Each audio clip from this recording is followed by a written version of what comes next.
Hello friends, स्वागत है आप सभी का आपके अपने YouTube channel one day exam study में। तो कैसे हैं आप सभी लोग? उम्मीद करते हैं बेहतर होंगे और आपकी तैयारी भी बेहतरीन तरीके से चल रही होगी। तो आज ये मेरी आपके साथ साइंस की पहली क्लास रहने वाली है और इसमें मैं आपके लिए लाई हूँ साइंस के 30 बेहतरीन क्वेश्चंस जो कि फिजिक्स, केमिस्ट्री और बायोलॉजी से संबंधित रहने वाले हैं। अगर आप किसी भी एग्ज़ाम की तैयारी कर रहे हो जिसमें साइंस से क्वेश्चन पूछे जाते हो, जैसे सुपर टेट हो गया, टेट हो गया, सुपर टेट हो गया, पेट हो गया, यूपी टेट और सी टेट का जो जूनियर लेवल का पेपर आता है उसमें भी साइंस से क्वेश्चन पूछे जाते हैं, तो आप ये मेरी क्लास देख सकते हैं। आपके लिए क्लास हेल्पफुल रहने वाली है। देखते हैं इसका पहला क्वेश्चन।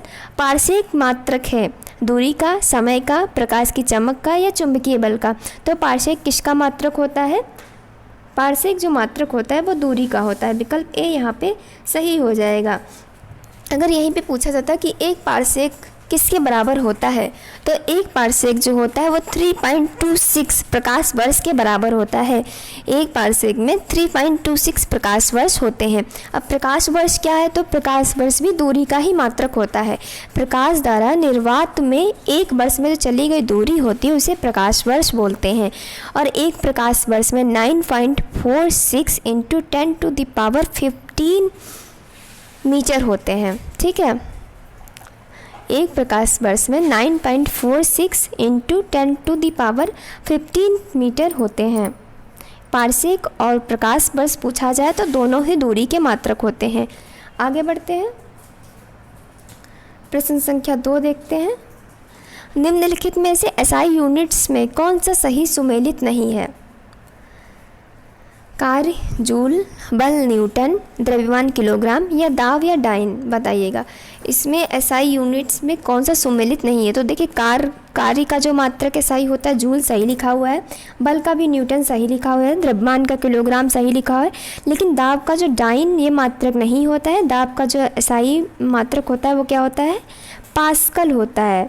ठीक है, क्या होता है? पास्कल होता है। और डाइन जो है ये बल का मात्रक होता है। और कैसा मात्रक होता है? सीजीएस पद्धति में मात्रक होता है। बल का न्यूटन जो है वो एसआई पद्धति में हो जाता है और जो डाइन है वो सीजीएस पद्धति में हो जाता है। ठीक है, दाब का जो यहाँ पे एसआई मात्रक हो जाएगा तो वो हो जाएगा पास्कल। विकल्प जो डी है यहाँ पे राइट हो जाएगा। आगे देखते हैं, क्यूसेक में क्या मापा जाता है? जल की शुद्धता को मापा जाता है, जल की गहराई को मापा जाता है, जल का बहाव या जल की मात्रा को नापते हैं। तो क्यूसेक जो होता है उसमें हम क्या मापते हैं? जल का बहाव मापते हैं। यानी विकल्प जो यहाँ पे सी है यहाँ पे राइट हो जाएगा। पानी के बहाव की इकाई जो होती है वो क्या होती है? क्यूसेक होती है। ठीक, आगे बढ़ते हैं। डावसन इकाई का प्रयोग किया जाता है पृथ्वी की मोटाई मापने में, हीरे की मोटाई मापने में, ओजोन परत की मोटाई मापने में या शोर मापने में। तो डावसन जो इकाई है उसका जो प्रयोग किया जाता है कहाँ किया जाता है? ओजोन परत की मोटाई मापने में। डावसन इकाई का जो प्रयोग किया जाता है ओजोन परत की मोटाई या ऊंचाई कह सकते हैं उसको मापने में किया जाता है। यानी विकल्प जो यहाँ पे सी होगा वो सही हो जाएगा। आगे बढ़ते हैं, सोनार में प्रयोग किया जाता है रेडियो तरंग का, श्रव्य ध्वनि तरंग का, पराश्रव्य तरंग का या अवश्रव्य तरंग का। तो जो सोनार है उसमें जो तरंगे प्रयोग की जाती हैं वो कैसी तरंगे होती हैं? वो पराश्रव्य तरंगे होती हैं। देखिए, ये क्वेश्चन बहुत ही इंपॉर्टेंट है। यहाँ से 4-5 क्वेश्चन बन जाते हैं। जैसे अब पूछा जाता है सोनार क्या है? तो सोनार जो है ये समुद्र की गहराई को मापने का एक सिद्धांत होता है जिसे हम क्या कहते हैं? सोनार कहते हैं। अब यहाँ पे पूछा जाता है कि समुद्र की गहराई मापने के लिए किस तरंगों का प्रयोग किया जाता है? तो कौन सी तरंगों का प्रयोग किया जाता है? पराश्रव्य तरंगों का प्रयोग किया जाता है। और यहीं पे पूछा जाए कि समुद्र की गहराई मापने के लिए किस यंत्र का यूज करते हैं? तो किसका करते हैं? फैथोमीटर का करते हैं। और यूनिट पूछी जाए तो क्या हो जाएगी? फैथॉन हो जाएगी। ये 4-5 क्वेश्चन जो हैं ये बहुत ही इंपॉर्टेंट है। और यहीं पे सोनार का जो फुल फॉर्म भी बहुत बार पूछा जा चुका है। तो सोनार का फुल फॉर्म क्या होता है? Sound navigation and ranging. ये सोनार का फुल फॉर्म होता है। क्या होता है? Sound navigation and ranging sonar का फुल फॉर्म होता है। तो यहाँ पे 4-5 क्वेश्चन आप लोगों के तैयार हो गए होंगे। सो देख लेना फिर से, आप लोग रिकॉर्डेड है क्लास, दोबारा से प्ले करके देख लेना और नोट्स बना लेना। चलिए आगे बढ़ते हैं। देखते हैं प्रश्न संख्या 6। ध्वनि की तीव्रता निम्नलिखित के द्वारा मापी जाती है। डेसिबल में मापी जाती है, ऑडियोमीटर में मापी जाती है, हाइड्रोमीटर में मापी जाती है या बैरोमीटर में मापी जाती है। तो ध्वनि की जो तीव्रता होती है वो किस में मापी जाती है? किस में मापी जाती है? डेसिबल में मापी जाती है। विकल्प ए यहाँ पे राइट हो जाएगा। अब बात करते हैं ऑडियोमीटर की। तो ऑडियोमीटर में क्या मापा जाता है? श्रवण सीमा या श्रवण क्षमता कह सकते हैं, इसको यूज ऑडियोमीटर में मापा जाता है। हाइड्रोमीटर क्या होता है? हाइड्रोमीटर या हाइड्रोमीटर होता है, इसमें द्रव का घनत्व मापा जाता है, ठीक है। और जो बैरोमीटर होता है इसमें वायुमंडलीय दाब को मापते हैं। और ध्वनि की तीव्रता मापने के लिए किसका यूज करते हैं? डेसिबल, यानी यहाँ पे विकल्प जो ए है वो राइट हो जाएगा। आगे बढ़ते हैं। महासागर में डूबी हुई वस्तुओं की स्थिति जानने के लिए निम्न में से किसका उपयोग किया जाता है? सोनार का किया जाता है, डावसन का किया जाता है, सेक्सटेट का किया जाता है, गैल्वेनोमीटर का किया जाता है, बताइएगा। अभी मैंने यहाँ पे बताया समुद्र की गहराई को नापने के लिए जिस सिद्धांत का प्रयोग करते हैं उसका क्या नाम है? तो उसका नाम हो जाता है सोनार। सिद्धांत या तकनीकी कह सकते हैं, टेक्निक, ठीक है। यहाँ पे विकल्प ए सही हो जाएगा। महासागर में डूबी हुई वस्तु की स्थिति जानने के लिए हम सोनार का प्रयोग करते हैं। सोनार का फुल फॉर्म क्या होता है? Sound navigation and ranging. आगे बढ़ते हैं। पायरोमीटर किसके मापन में किया जाता है? वायुमंडलीय दाब के, आर्द्रता का, उच्च ताप के या घनत्व के? तो पायरोमीटर जो होता है उसका यूज किसके लिए करते हैं? उच्च ताप के लिए करते हैं। उच्च ताप के मापन के लिए हम क्या पायरोमीटर का यूज करते हैं। अब आर्द्रता मापन के लिए क्या यूज करते हैं? इसके लिए करते हैं हाइग्रोमीटर। और वायुमंडलीय दाब के लिए करते हैं बैरोमीटर। बात करते हैं घनत्व की, तो द्रव का घनत्व हो तो किसके लिए? हाइड्रोमीटर का यूज करते हैं उसके लिए। आगे देखते हैं। एनीमोमीटर से निम्नलिखित में से किसका मापन किया जाता है? पानी के बहाव की गति, पानी की गहराई, पवन वेग या प्रकाश की तीव्रता? बताइए 9 में। तो देखिए एनीमोमीटर जो है वो किसका उसका यूज़ किया जाता है? पवन वेग यानी हवा की चाल को मापने के लिए इसका यूज किया जाता है एनीमोमीटर का। ठीक, आगे बढ़ते हैं। दूध का आपेक्षिक घनत्व मापा जाता है किसमें? लैक्टोमीटर में, हाइड्रोमीटर में, हाइग्रोमीटर में या बैरोमीटर में? दूध का जो आपेक्षिक घनत्व है वो किसमें मापा जाता है? तो किसमें मापा जाता है? लैक्टोमीटर में मापा जाता है। लैक्टोमीटर में मापा जाता है। विकल्प ए यहाँ पे सही हो जाएगा। हाइड्रोमीटर में क्या मापा जाता है? तो हाइड्रोमीटर में द्रव का घनत्व मापा जाता है। और हाइग्रोमीटर में तो आर्द्रता मापने के लिए इसका प्रयोग करते हैं। और बैरोमीटर में क्या मापा जाता है? वायुमंडलीय दाब। वायुमंडलीय दाब का मापन किस में से करते हैं? बैरोमीटर से करते हैं। प्रश्न संख्या 11 देखते हैं। प्रतिरोध का मात्रक होता है, जूल होता है, ओम होता है, वाट होता है, डिग्री सेंटीग्रेड होता है? जो प्रतिरोध का मात्रक यहाँ पे पूछा जा रहा है, तो प्रतिरोध का मात्रक क्या हो जाता है? ओम हो जाता है। विकल्प जो बी है यहाँ पे सही हो जाएगा। प्रतिरोध का मात्रक ओम होता है। पैलियोबायोलॉजी में अध्ययन किया जाता है, किसका किया जाता है? मिट्टी का, पक्षी का या जीवाश्म का या फिर पर्यावरण का अध्ययन किया जाता है? पैलियोबायोलॉजी में किसका किया जाता है बताइएगा। तो पैलियोबायोलॉजी में किसका अध्ययन किया जाता है? जीवाश्म का अध्ययन किया जाता है। ठीक है, आगे बढ़ते हैं। रक्त का दाब मापा जाता है, किस में मापा जाता है? टैकोमीटर में, स्फिग्नोमीटर में, एक्टोमीटर में या बैरोमीटर में? तो रक्त का दाब यानी क्या इसको बोलते हैं? Blood pressure, BP. बीपी किस में मापा जाता है? तो बीपी मापा जाता है स्फिग्नोमीटर में। यहाँ पे थोड़ा गलत मिस्टेक है, स्फिग्नोमीटर में बीपी मापा जाता है। विकल्प बी यहाँ पे राइट हो जाएगा। ये देखिए यहाँ पे बीपी मापने ये मशीन आपने देखी होगी, इसे क्या बोलते हैं? स्फिग्नोमीटर। आगे बढ़ते। फैदोमीटर का प्रयोग किया जाता है, अभी मैंने ये बताया था आपको। फैदोमीटर का उपयोग किया था समुद्र की गहराई मापने के लिए, भूकंप मापने के लिए, वर्षा मापने के लिए, ध्वनि की तीव्रता मापने के लिए। तो जो फैथोमीटर है, फैदो या फैथोमीटर जो है उसका यूज़ करते हैं समुद्र की गहराई मापने के लिए। जो विकल्प ए हो वो राइट हो जाएगा। इसकी यूनिट क्या होती है? फ़ैथॉन होती है। और ये जो समुद्र की गहराई मापने का जो सिद्धांत होता है, टेक्निक होती है, उसे क्या बोलते हैं? सोनार बोलते हैं। आगे बढ़ते हैं। कीटों के वैज्ञानिक अध्ययन को क्या कहा जाता है? एक्थियोलॉजी, मैलिकोलॉजी, पैरोलॉजी या एंटोमोलॉजी। 15, प्रश्न संख्या 15, इसका क्या बोलते हैं? कीटों के वैज्ञानिक अध्ययन को कहा जाता है, क्या कहा जाता है? एंटोमोलॉजी। एंटोमोलॉजी में क्या होता है?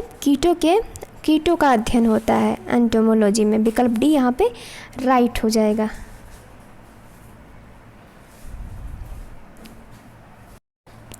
प्रश्न संख्या 16 देखते हैं। फिलाटेलिस्ट क्या करता है?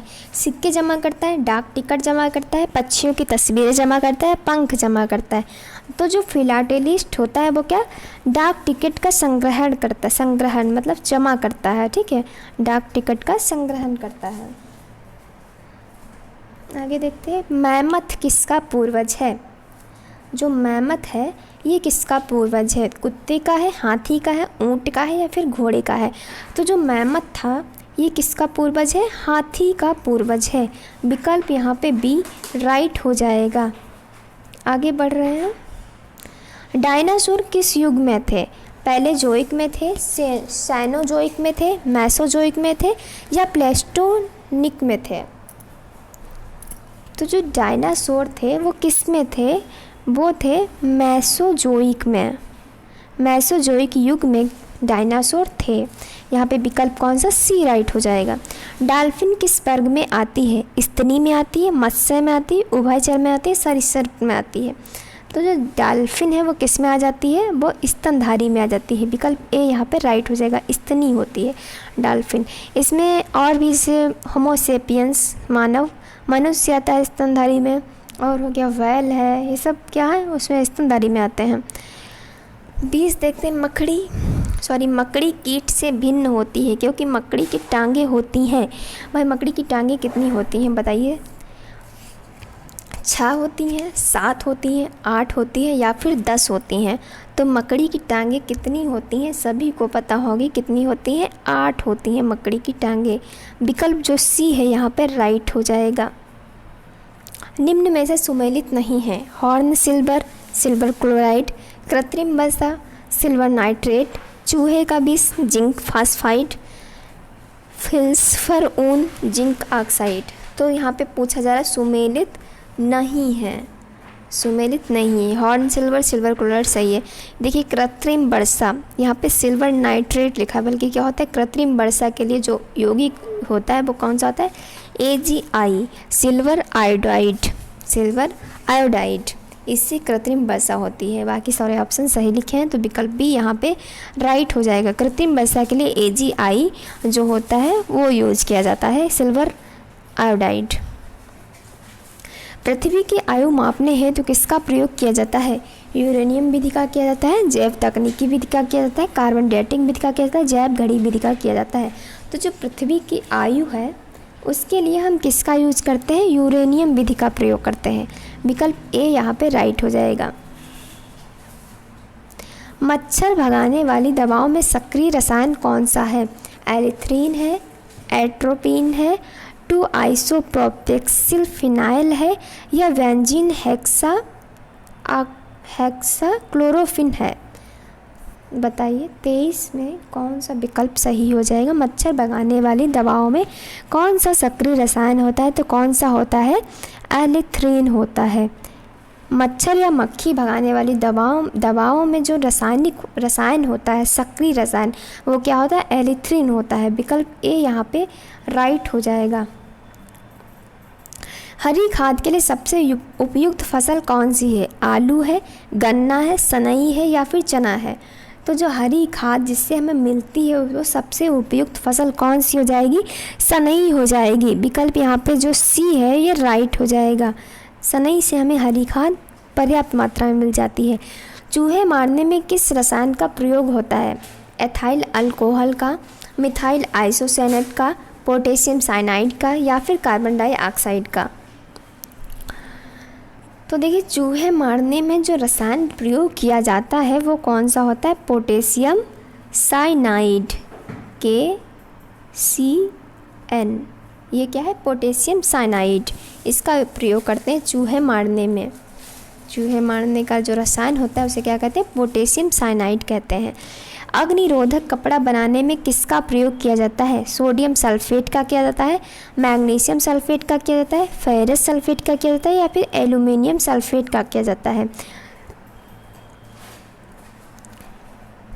तो देखिए अग्निरोधक कपड़ा बनाने में किसका प्रयोग किया जाता है, तो एल्यूमिनियम सल्फेट का प्रयोग किया जाता है। विकल्प डी यहाँ पे राइट हो जाएगा। यूरिया में नाइट्रोजन किस रूप में पाया जाता है, एमाइड में, अमोनिकल में, नाइट्रेट में, नाइट्राइट में। तो जो यूरिया में नाइट्रोजन है वो किस रूप में पाया जाता है ये पूछा जाता है। तो यूरिया का फॉर्मूला क्या होता है, CONH2 का होल ट्वाइस, ये होता है यूरिया का फॉर्मूला। अब देखिए यहाँ पे NH2 कौन सा ग्रुप हो जाता है, एमाइड ग्रुप हो जाता है। तो यहाँ पे नाइट्रोजन कैसा एमाइड ग्रुप में जुड़ा है, तो कौन सा ग्रुप हो जाएगा, एमाइड ग्रुप हो जाएगा। विकल्प यहाँ पे ए राइट हो जाएगा।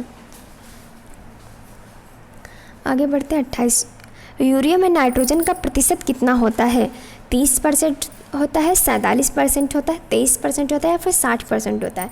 तो यूरिया में जो नाइट्रोजन का परसेंटेज होता है वो कितना होता है, 46 से 47%। विकल्प बी यहाँ पे सही हो जाएगा। यहाँ पे अगर 46% भी दिया होता तब भी सही होता, 47 दिया फिर भी सही है, 46 से 47 होता है।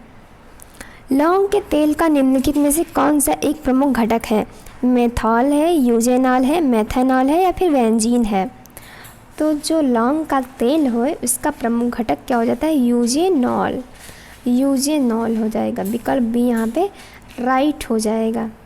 CNG का पूरा नाम क्या है, CNG का पूरा नाम क्या है, कंप्रेस्ड नेचुरल गैस, साइनोजेल natural gas, compressed nitrogen gas, या फिर इनमें से कोई नहीं। तो CNG का पूरा नाम क्या है, कंप्रेस्ड नेचुरल गैस। इसका यूज़ कहाँ होता है, वाहनों में किया जाता है। ठीक है, तो ये रहे आज के आपके 30 साइंस के 30 क्वेश्चंस। बताइएगा इनमें से आपके कितने सही हुए हैं और कैसी लगी मेरी ये क्लास आपको कमेंट करके ज़रूर बताइएगा। चलिए आज के लिए इतना ही रखते हैं। बाय बाय सभी को, नमस्ते।